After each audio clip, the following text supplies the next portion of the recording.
For the last 20 years or so, we've developed this incredibly pervasive vocabulary to describe the digital world.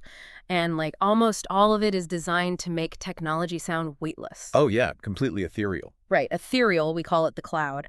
And we sort of just imagine our data, our photos, our AI prompts just kind of floating up into this invisible, magical, frictionless space above us. Which is, I mean, it's arguably one of the most brilliant marketing achievements of the 21st century. Seriously. Because the cloud implies something natural, Right. something infinite.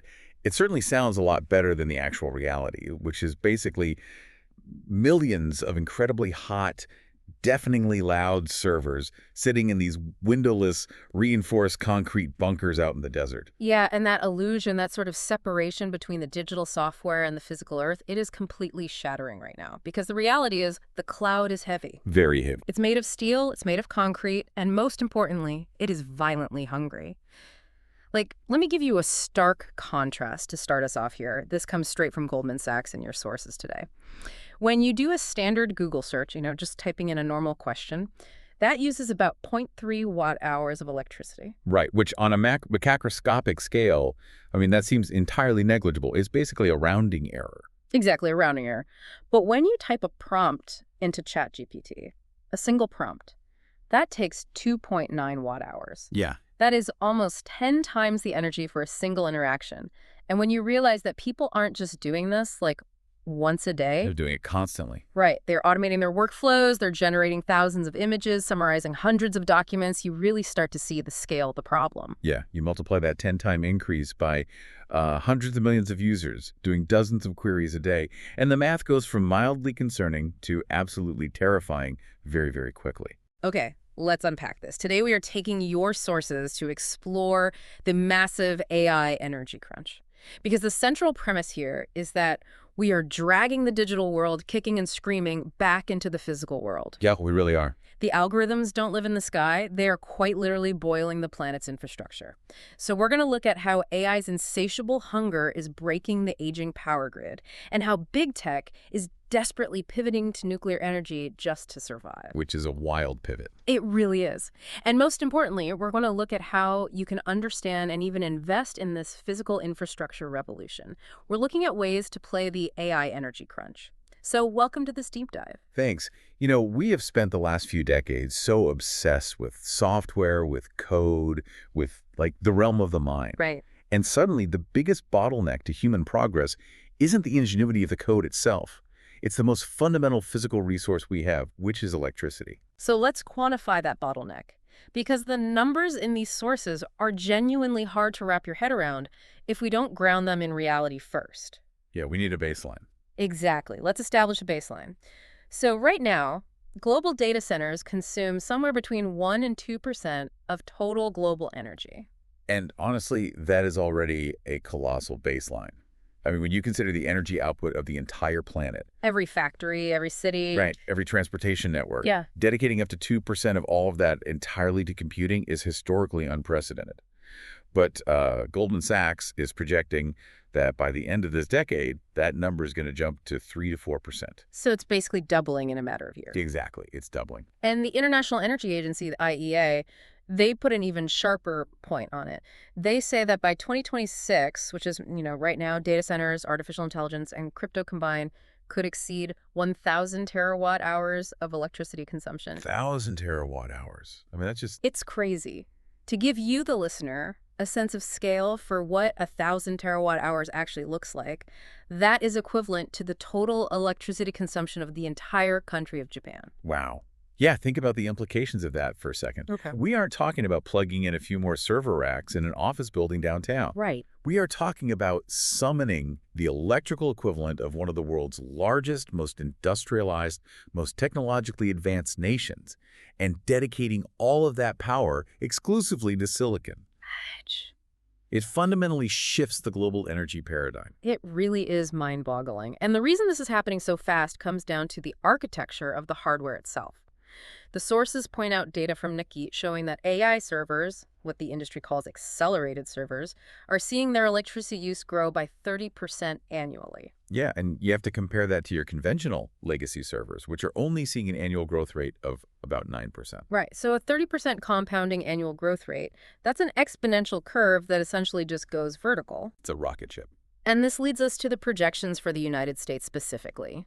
Deloitte estimates that U.S. data center power demand could grow 30 times over by 2035. 30 times. 30 times, reaching 123 gigawatts. 123 gigawatts is just a staggering figure. I mean, there are many modern developed nations whose entire national power grid doesn't even approach that capacity. And it gets more concentrated than that, too. Deloitte notes that there are planned data center campuses right now sitting on drawing boards that are designed to consume 5 gigawatts alone. A single campus. A single campus. That is enough energy to power 5 million residential homes. You have to imagine a single facility sitting out in the Nevada or Texas desert, drawing the exact same amount of power as a sprawling metropolis of 5 million households. That's a density of energy consumption that utility companies have never, ever had to plan for. And I think we need to break down the mechanics of why generative AI is so inherently power hungry. Yeah, let's do that. We mentioned the 0.3 watt hours for Google search versus the 2.9 for ChatGPT, but we need to look at the computational physics behind that gap. Right. Because a traditional search is essentially just a lookup task. Mm. I always think of it like asking a librarian for a recipe book. Oh, that's a good analogy. Yeah, the librarian walks over to the shelves, grabs the specific book from the index, and hands it back to you. It takes a tiny bit of physical effort to fetch the book, but the information already exists. Precisely. You are retrieving static data. Exactly. But when you ask a generative AI model a complex question, it is not looking up a pre-written answer in a database. It isn't fetching a recipe. It's making it up on the fly. Right. It's stepping into this massive theoretical kitchen, analyzing millions of potential flavor combinations, calculating the chemical interactions of every ingredient simultaneously, and then cooking a brand new Michelin star meal from scratch in like 3 seconds. And cooking requires heat. It requires active energy. Yeah, at the transistor level, it requires an immense amount of electrical current. Generative AI works by calculating probabilities. It is weighing billions, sometimes trillions, of parameters in a fraction of a second to predict the next word, and the next word, and the next word. Just a massive amount of math. Trillions of calculations. Yeah. And that requires electrical current to move through these microscopic silicon pathways billions of times a second. And the unavoidable thermodynamic cost of all that electrical resistance is heat, massive localized heat. Which brings us to the hidden tax on this entire industry, which is the cooling problem. This was actually one of the most surprising statistics in the stack to me. You would think all the energy goes into the thinking part, but that's not the case at all. Oh, no, not even close. According to Deloitte and the IEA, roughly 40% of an AI data center's energy goes straight into the cooling systems. 40%. That means almost half the power you are pumping into this theoretical 5 gigawatt campus isn't even doing the math. Yep. It's just stopping the servers from melting into a puddle of expensive slag. You have to picture these incredibly dense racks of accelerated servers, right? Yeah. They're packed end-to-end with GPUs running at absolute maximum thermal capacity. Like little space heaters. Exactly. Yeah. Now, in older data centers, you could just blow cold air down the aisles. Yeah. But that doesn't work anymore. The heat density is just too high.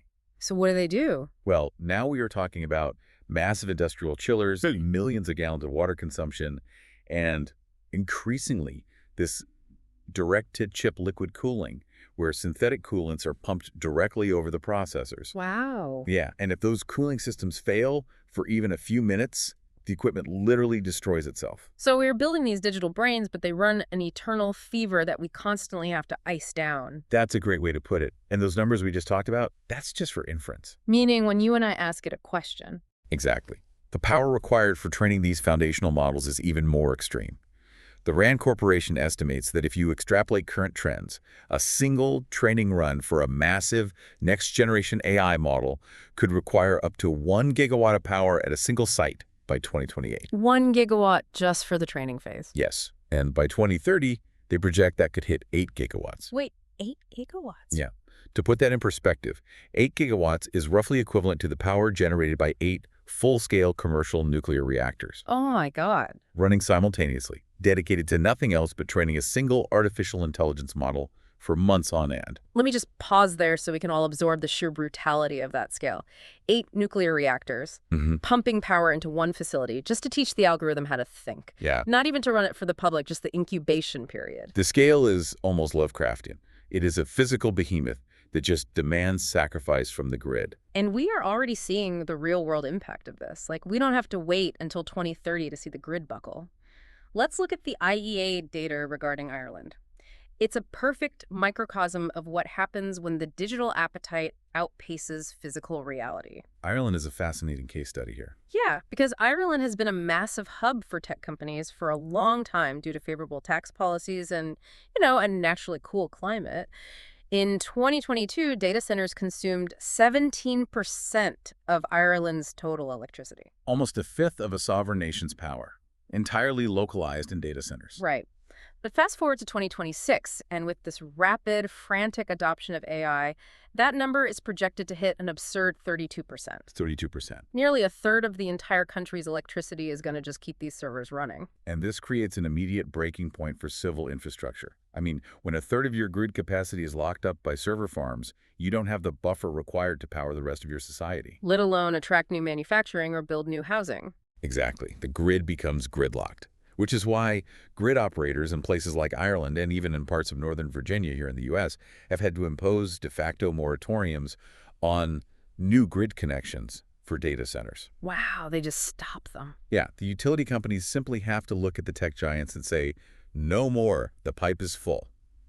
Which leads me to a really obvious question, I think. If we know this wave is coming, if all these brilliant tech executives, utility planners, and grid operators can see this 123 gigawatt demand approaching by 2035, why can't we just build out the power grid faster? Right. Like, why can't we just lay more high voltage cables and build more substations? It's the logical question, but it runs into a fundamental mismatch in infrastructure velocity. We are looking at two completely different timelines that are just painfully out of sync. How so? Well, you can build a state-of-the-art hyperscale data center in about 1 to 2 years. The tech companies have optimized this process. They have the capital, they buy the land, and they can drop these massive concrete shells in the desert incredibly fast.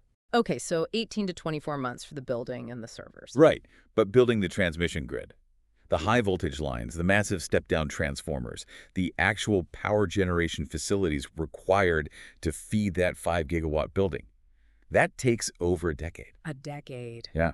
According to Deloitte, in the United States right now, the wait times just to get the permits, the environmental approvals, and the engineering sign-offs to connect new, large-scale projects to the grid can reach 7 years. 7 years just sitting in an administrative queue, waiting for permission to plug the building in. But that's before you even pour the concrete for the substations. Yeah. You have to understand what goes into grid expansion. You can't just buy a 500 kilovolt transformer off a shelf at Home Depot. Right. These are bespoke, multi-ton pieces of heavy engineering, and the global supply chain for them is severely backlogged. Lead times for the hardware alone can stretch to 3 or 4 years. Then you have the regulatory gauntlet, local zoning boards, state utility commissions, federal environmental reviews, and those require exhaustive studies on how a new high-voltage line might impact, local habitats or historical sites. So you have the tech industry sprinting at the speed of corporate capital, and they are slamming headfirst into a wall built by local bureaucracy, supply chain bottlenecks, and heavy physical engineering. Exactly. And that timeline mismatch isn't just an abstract scheduling error. It is creating massive real-world friction right now. Because when these unstoppable AI loads slam into a grid that's already teetering on the edge of failure, well, something has to give. And the grid is absolutely teetering. I mean, the energy crunch isn't happening in a vacuum. It's compounding with broader environmental and infrastructural fragility. Very much so. Look at the IEA report regarding the global grid in 2023. We saw a convergence of extreme weather and severe droughts that caused global hydroelectric generation to plummet. Because when rivers and reservoirs dry up, the dams can't spin the turbines. Right. And because the baseline power demand was already stretched so thin by electrification and early AI loads, the disappearance of that clean hydropower forced grid operators into a corner. What did they do? Many regions had to execute a desperate return to burning coal and natural gas just to keep the lights on and avoid rolling blackouts. The system simply lacks elasticity. Into this highly stressed, fragile system, big tech is introducing what utility operators call inflexible loads. Yes, inflexible loads. Break that term down for me. What makes a data center inflexible compared to, say, an aluminum smelter or just a residential neighborhood? So an inflexible load means it cannot be curtailed or dialed back when the grid is under stress. Okay. If there's a massive heat wave in Texas and everyone turns their air conditioning on, a traditional factory might agree to shut down its machines for a few hours to help the grid operator prevent a blackout. They actually get paid to curtail their usage. Makes sense. But a generative AI data center, it demands a constant, unwavering stream of massive power, 247. It doesn't turn off. If you cut power to an AI training run, you can corrupt months of work and lose tens of millions of dollars. Oh, wow. So they just can't shut down. Exactly. So they add a massive unyielding weight to a grid that desperately needs flexibility. And this is where we see the data reflecting intense societal friction. Regardless of where anyone stands on the politics of green energy or corporate taxation, we just want to report on the numbers here. And the numbers from the Carnegie Endowment highlight a quantifiable backlash from the public. They call it the techlash. Yeah, it's a measurable shift in public sentiment. According to their polling data, 78% of U.S. adults are actively worried that the construction of new data centers is going to raise their personal electric bills. And structurally, that fear is entirely justified by regulatory economics. How so?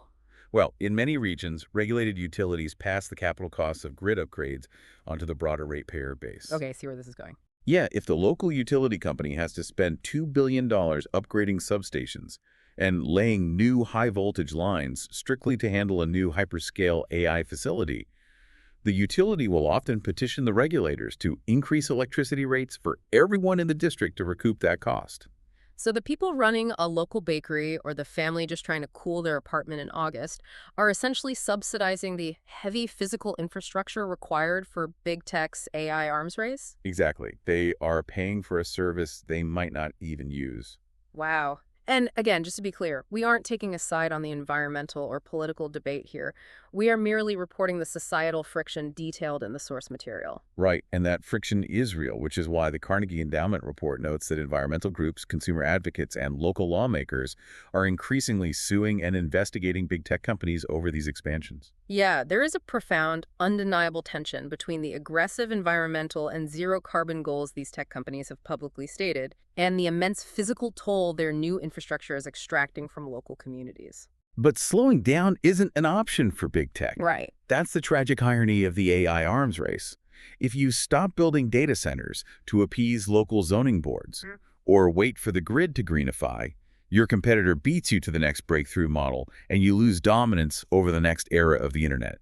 They literally cannot afford to stop. That desperation is exactly why they are issuing debt at a scale that is restructuring corporate finance. We are witnessing what we can only really call an infrastructure debt race. And the scale of that debt is staggering. The numbers here from March 2026 are wild. In a single month, Amazon issued $53 billion in debt. In 1 month. Meta issued $30 billion.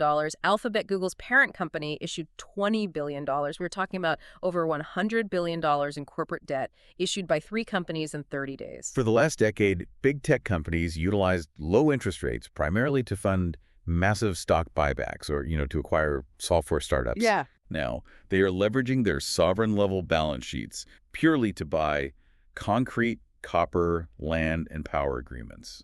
They're transitioning from high-margin software businesses into heavy, capital-intensive industrial behemoths.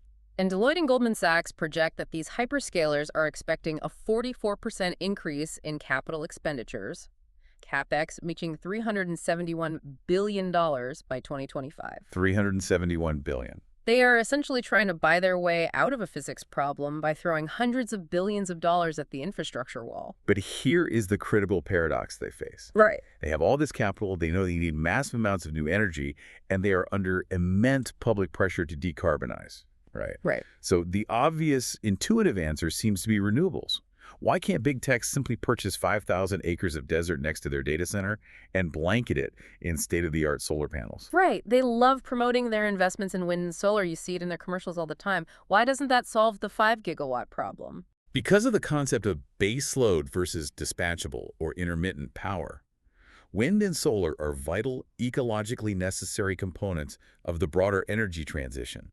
But by their very nature, they lack firmness. Meaning they aren't always on. Exactly. Solar panels do not generate power when the sun goes down, and wind turbines stop spinning when the weather calms. And as we established, the AI training run cannot stop for a cloudy day. No, it can't. A 5-gigawatt data center requires 5 gigawatts of power at noon, at midnight, during a blizzard, and during a heat wave. It requires what the grid operators call firm power. Firm power. Historically, firm power was provided by coal, natural gas, or hydro. You cannot run a facility of this density on a fluctuating power source unless you have battery storage capabilities on a scale that honestly defies current material science. We just don't have the batteries for that. We simply do not have the battery technology to store 5 gigawatts of solar energy for nighttime use at a single localized site. It's just not physically possible right now. So, renewables are too intermittent. They require too much physical acreage to generate the necessary density, and they don't provide the 204/7 firmness.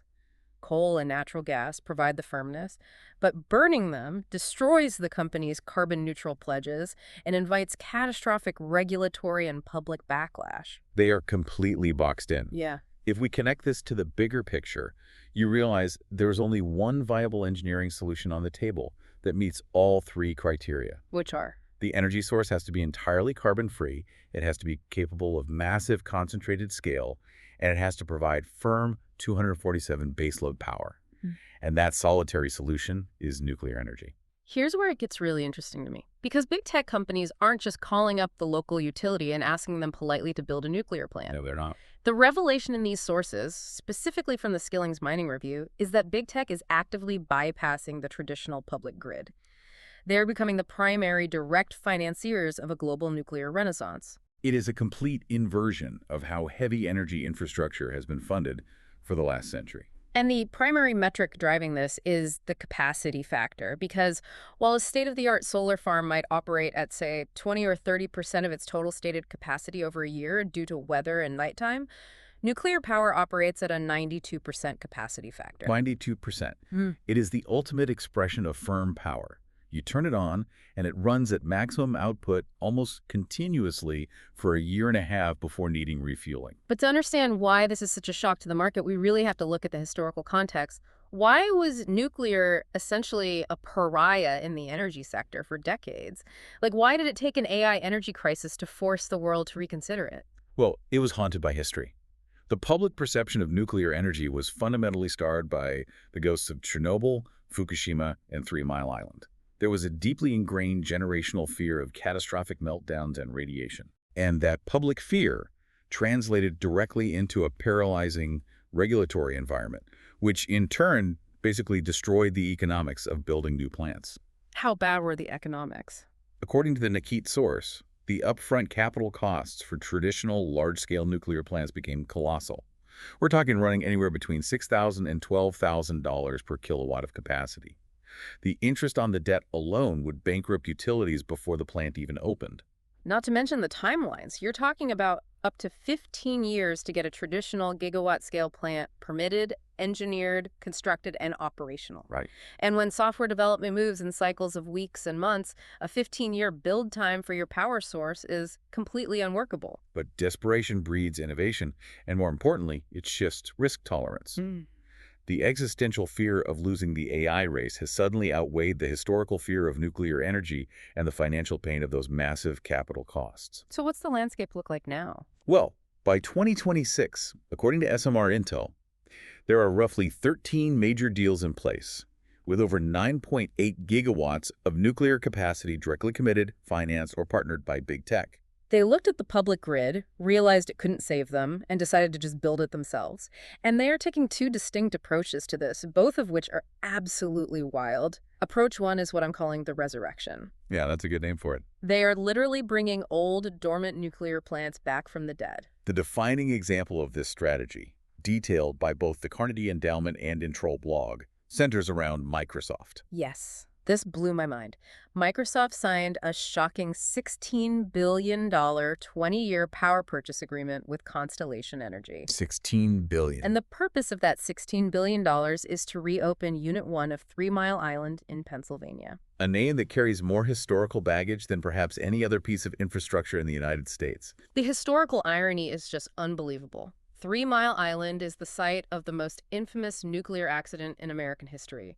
It defined the anti-nuclear movement for a generation. It did, but it is technically and historically crucial to separate the facility's reactors here. Okay, explain that. So the partial meltdown in 1979 occurred exclusively at Unit 2. Unit 1, the reactor that Microsoft is paying to revive, was completely separate. It was not involved in the accident, it suffered no damage, and in fact, it continued to operate safely and efficiently for decades afterward. Oh, wow. I didn't realize that. Yeah, it was only closed down recently in 2019 for purely economic reasons. It simply couldn't compete with the flood of cheap, fracked natural gas hitting the market at the Right, time. so it wasn't unsafe. It was just unprofitable. Exactly. So Microsoft steps in, looks at this perfectly viable but dormant reactor, and just pours the capital in. And the facility is being completely rebranded to shed the stigma, right? It will be called the Crane Clean Energy Center. It's an 835 megawatt facility. And when it reopens, which is projected for 2027 or 2028, after immense regulatory review, Microsoft is buying 100% of the power it generates. Every single electron goes to their data centers. It is a masterstroke of corporate strategy. They are taking a massive depreciated asset that the traditional energy market discarded, using their balance sheet to leapfrog the decade-long permitting process of building a new plant and securing a dedicated 835 megawatt baseload strictly for their own use. But reviving old plants has a hard ceiling. I mean, there are only so many dormant, structurally sound reactors sitting around the country waiting to be turned back on. Right. Which brings us to the second, much more revolutionary strategy. Approach 2, the small modular reactor, or SMR, revolution. Now wait, let's really break down what an SMR actually is, because when I first read this, I assumed it was just a shrunken down version of a 1970s pressurized water reactor. But the physics and the logistics are fundamentally different, right? Completely different. Traditional nuclear plants are bespoke, sprawling, localized construction projects. They are built entirely on-site, customized to the specific geography and geology of the land. Okay. They require thousands of specialized workers, massive concrete pours, and over a decade of time. Every single one is a unique prototype. Sounds incredibly inefficient. It is.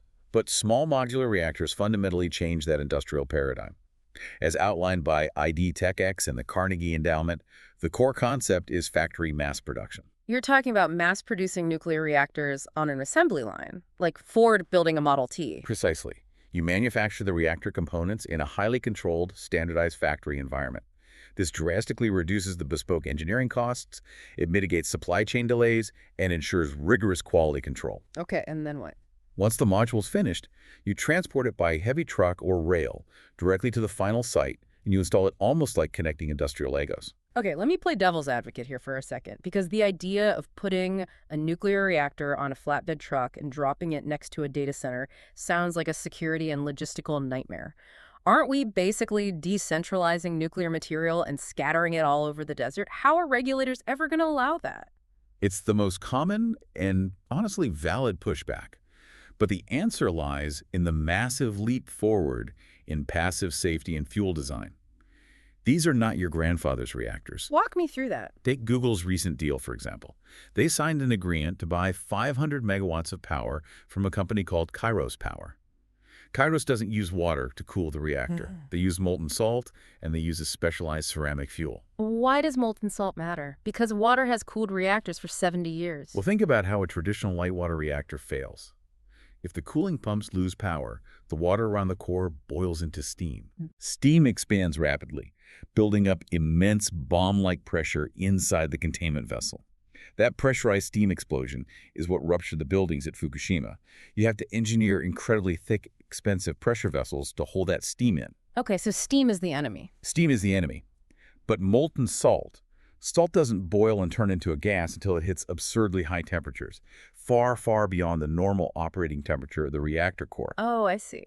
So if the SMR completely loses external power and all the pumps fail, the molten salt just sits there. It passively absorbs the decay heat at normal ambient atmospheric pressure. You physically cannot have a pressurized steam explosion because there is no steam. Wow. So it fails safely by the laws of physics, not by relying on backup generators to pump water. Exactly. And the fuel itself, which is often a triso particle fuel, is encased in layers of ceramic and carbon that retain all the radioactive fission products, even at extreme temperatures. So it won't melt down? You can't easily melt it down, Mm. and you certainly can't easily extract the material to weaponize it. It is inherently proliferation resistant. That makes the Lego concept make a lot more sense. And big tech is spreading their bets across a variety of these next-generation designs. Nikit and GeekWire report that Amazon bought a $650 million data center campus right next to the Susquehanna nuclear plant, which is owned by Talon Energy. Yep. But they also invested $700 million directly into a company called X Energy, which plans to build up to 12 of their high-temperature gas-cooled SMRs in Washington state. They're diversifying their risk profile, securing existing power for today and funding the advanced reactor technology for tomorrow. And then there's Meta. Mark Zuckerberg's company is proposing up to 4 gigawatts of new nuclear power. They have struck deals with TerraPower, which is backed by Bill Gates and uses a sodium-cooled fast reactor design, and another company called Oklo. Oh, right. Yeah, Oklo is planning a massive 1.2 gigawatt campus in Ohio specifically to power Meta's operations. It's striking to see the sheer variety of advanced nuclear technologies being funded simultaneously here. Sodium-cooled, molten salt, high-temperature gas. Big tech is essentially acting as a massive, unregulated venture capital fund for the entire global nuclear industry. They are. They're placing multi-billion-dollar bets on multiple different thermodynamic technologies just to see which one can scale the fastest. And I just have to say, this isn't greenwashing. This is big tech buying a VIP pass to skip the line at the amusement park. That's exactly what it is. The public grid is gridlocked. The permitting takes a decade. So Amazon, Google, and Microsoft are using their cash reserves to just build their own private roller coasters. And that leads to a profound macroeconomic, so what insight? We have to recognize that over the last 36 months, big tech companies have quietly converted themselves into the largest energy infrastructure investors on the planet. Yeah. They are no longer just software companies selling ads and cloud storage. They are heavy energy giants. How does that shift alter the broader financial landscape, though? It completely alters the cost of capital. When a traditional utility company tries to build a nuclear plant, Wall Street banks charge them exorbitant interest rates because of the construction risk and the long timelines. Makes sense. But when Microsoft or Amazon guarantee a 20-year power purchase agreement to buy every drop of power an SMR produces, the financial risk essentially evaporates. The interest rates plummet. They are pushing highly speculative infrastructure projects into reality simply by flexing their sovereign-level balance sheets. Which brings us to the final and perhaps most actionable part of our deep dive today, Part 4. Arming the Revolution, the Investor's Blueprint. We talked about the physics, the gridlock, and the nuclear pivot, but how does this connect to you, the listener? How do you actually play the AI energy crunch in your own portfolio? It relies on the classic gold rush investment thesis. The picks and shovels. It's exactly. During the California gold rush, the people who consistently generated the most wealth weren't usually the prospectors blindly digging for gold. The real money was made by the merchants selling the picks, the shovels, and the tents to the prospectors. Right, so you don't have to pick the winning AI company. You don't have to guess if OpenAI or Google or Meta will have the best large language model in 5 years. You just have to buy the picks and shovels of the AI gold rush. Correct. And in this specific industrial revolution, the picks and shovels are the physical raw materials required to build the infrastructure. And the most critical, highly leveraged material in this nuclear renaissance narrative is uranium. It is the irreplaceable fuel. Let's look at the data from 237 Wall St. For the better part of a decade following Fukushima, uranium was essentially a forgotten, depressed commodity. Mines were shuttered because the price was too low to justify extracting it. It's a dead market. But now, global demand is projected to jump from roughly 68,000 tons currently to over 130,000 tons by 2040. The baseline demand is nearly doubling, and as a result, prices have surged violently, crossing that crucial psychological barrier of $100 per pound. What's fascinating here is the stark dichotomy in the broader energy sector. If you look at traditional renewable energy stocks, like solar installers, wind turbine manufacturers, Many of them have been severely struggling under the weight of high interest rates and supply chain inflation. Yeah, they've had a rough few years. But uranium is experiencing an explosive secular resurgence, and it is almost entirely decoupled from the broader economy. It is driven solely by these massive, long-term, inflexible commitments from the AI industry. The AI boom has single-handedly revived the uranium supply chain. So how does an average investor actually gain exposure to this? You can't exactly buy physical barrels of yellowcake uranium and store them in your garage. No, please don't do that. Yeah, don't do that. But the sources outline a few exchange-traded funds, or ETFs, that provide structured exposure to this supercycle. Let's start with ETF 1, the Global X Uranium ETF. The ticker symbol is URA. URA. This is an absolute monster of a fund. It has over $7 billion in assets under management. Just last year, it absorbed $4.6 billion in new capital, and it grew by over 156% in a single year. And that kind of rapid capital inflow isn't just retail traders day trading on an app. No way. That is indicative of a massive institutional shift. When $4.6 billion flows into a highly specific niche commodity ETF in a 12-month period, it means hedge funds, sovereign wealth funds, and institutional managers are aggressively positioning themselves for a multi-decade supercycle. And what are they actually buying when they buy URAs? Its top holdings include Cameco, which is a massive Canadian player with over 433 million pounds of proven and probable uranium reserves. Huge reserves. But URA isn't just miners. It also holds shares in SMR development companies like Oklo, the same Oklo that Meta is partnering with to build that 1.2 gigawatt campus in Ohio. So URA gives you a broad blend of the raw fuel extraction and the next generation reactor technology itself. However, if an investor wanted a much more highly concentrated approach, the sources highlight a second option, ETF2, the Sprott Uranium Miners ETF. The ticker is URNM. Right. The sources describe URNM as a pure play on uranium mining. Exactly. URNM strips out the reactor tech companies and the utility operators. It is heavily concentrated exclusively on the companies that pull the radioactive rock out of the ground. It's just more volatile. It's a much more direct, higher beta bet on the spot price of the commodity itself.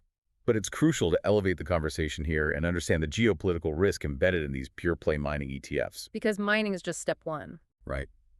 Mining the uranium is only step one. Before it can go into a reactor, it has to be converted into a gas and enriched. Historically, those conversion and enrichment processes have been heavily dominated by state-owned enterprises in Russia, specifically Rosatom, and to a growing extent, China. Interesting. Furthermore, a massive percentage of the world's raw uranium comes from Kazakhstan, which is deeply within Russia's sphere of geopolitical influence. So the West's sudden, desperate pivot to nuclear power to maintain AI dominance is incredibly precarious because the supply chain runs right through geopolitical adversaries. Precisely. Which is why Western governments are desperately subsidizing domestic uranium mining and enrichment capabilities. Funds like URNM capture the volatility and the upside of that frantic scramble to secure Western supply chains. Now, for those looking for a slightly more balanced, perhaps less volatile approach, there is ETF 3, the VAC Uranium and Nuclear ETF, ticker NLR. NLR. This one mixes the uranium miners with the actual electric utilities that operate the nuclear plants, as well as the heavy engineering service providers that maintain the infrastructure.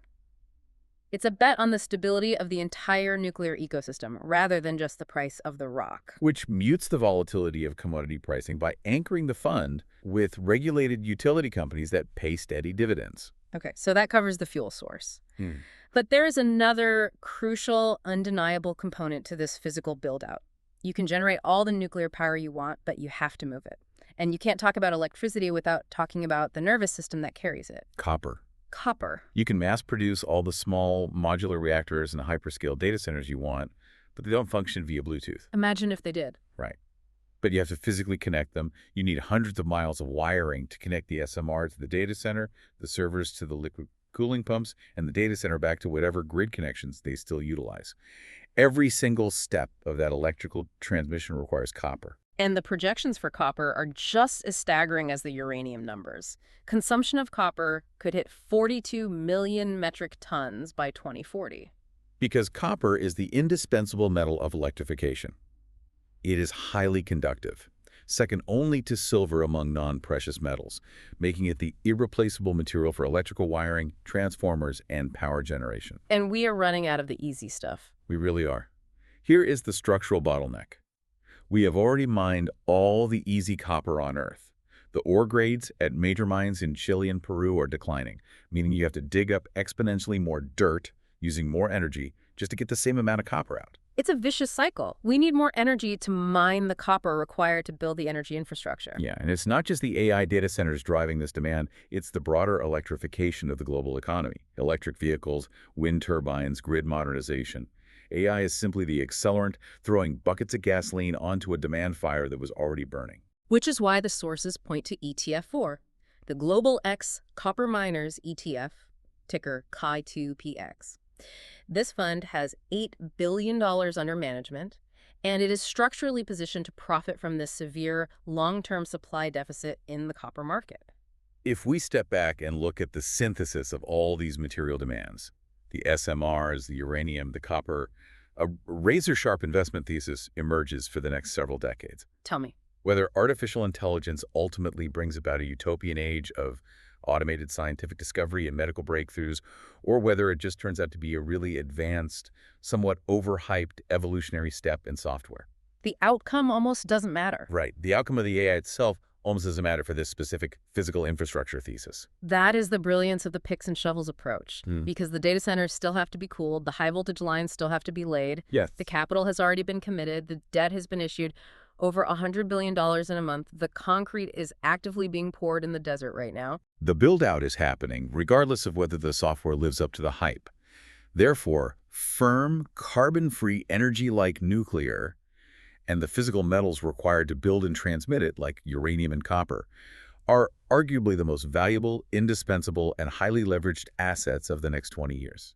We have spent the last 2 decades valuing software companies at trillions of dollars precisely because they had infinite margins and virtually zero physical footprint. But now, at the absolute height of their power, those same companies are realizing they are entirely existentially dependent on the brutal realities of the physical world. Okay, let's pull all of this together. We've covered a massive amount of ground today. We started with the illusion of the weightless cloud, and we've ended up in the geopolitical complexities of uranium enrichment and molten salt nuclear reactors. It's a heavy topic. Literally heavy. The old tech mantra, you know, the famous Silicon Valley slogan of move fast and break things, it simply doesn't apply anymore. You can move fast and break a social media app. You cannot move fast and break a nuclear reactor. No, you definitely cannot. You cannot beta test a high-voltage power grid.